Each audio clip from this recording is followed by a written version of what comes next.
મચ્છન્દ્રનાથ અને ગોરખનાથની જ્ઞાન ગોષ્ઠી. ગોરખનાથ શું કહે છે? ગુરુદેવ, આપે એક પદમાં અત્યંત વિલક્ષણ વાત કરી છે. 9 લાખ લોંબડીઓ આકાશ ઢાંક્યું અને પાતાળમાં વાગ્યા ઢોલ.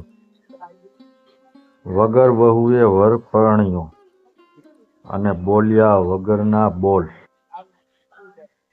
આ 9 લાખ લોંબડી શું છે જેણે આખા આકાશને ઢાંકી દીધું? મચ્છન્દ્રનાથ શું કહે છે? એનો જવાબ શાંતિથી સાંભળ ગોરખ. આ 9 લાખ લોંબડીઓ એટલે આપણા શરીરમાં રહેલી 9 લાખ નાડીઓ.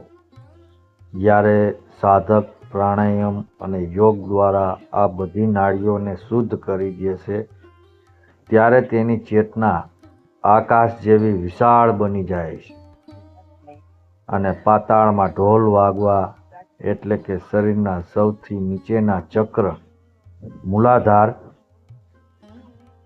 એમાં કુંડલીની શક્તિ જાગૃત થાય ત્યારે અંદર એક દિવ્ય નાદ ધ્વનિ સંભળાય છે, જેને યોગીઓ જ સાંભળી શકે છે.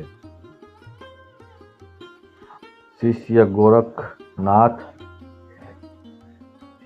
વગર વહુએ વર પરણાવ્યો એટલે શું ગુરુજી? એનો અર્થ શું? આ કોઈ લગ્નની વાત છે? મચ્છન્દ્રનાથ શું કહે છે? ના ગોરખ, આ તો આત્મા અને પરમાત્માના મિલનની વાત છે. અહીં વર એટલે જીવાત્મા છે. આ મિલન માટે કોઈ બાહ્ય સ્ત્રી કે પુરુષની જરૂર નથી. જ્યારે જીવાત્મા પોતાની ભીતર રહેલા પરમાત્મામાં લીન થઈ જાય ત્યારે એવો આનંદ પ્રાપ્ત થાય છે જે સંસારી લગ્નના સુખ કરતાં લાખો ગણો મોટો હોય છે. અને આ આનંદમાં જે શબ્દો નીકળે છે તે અનહદ હોય છે, જે મોઢેથી બોલવા પડતા નથી. બોલ્યા વગરના બોલ. શિષ્ય ગોરખનાથ શું બોલે છે? અદ્ભુત ગુરુદેવ, એટલે કે સાધકના એ જ સાચું મિલન છે.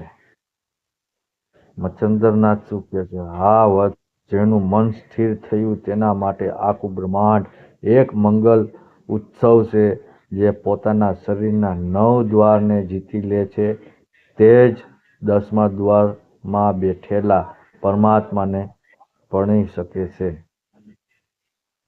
જય ગુરુદેવ.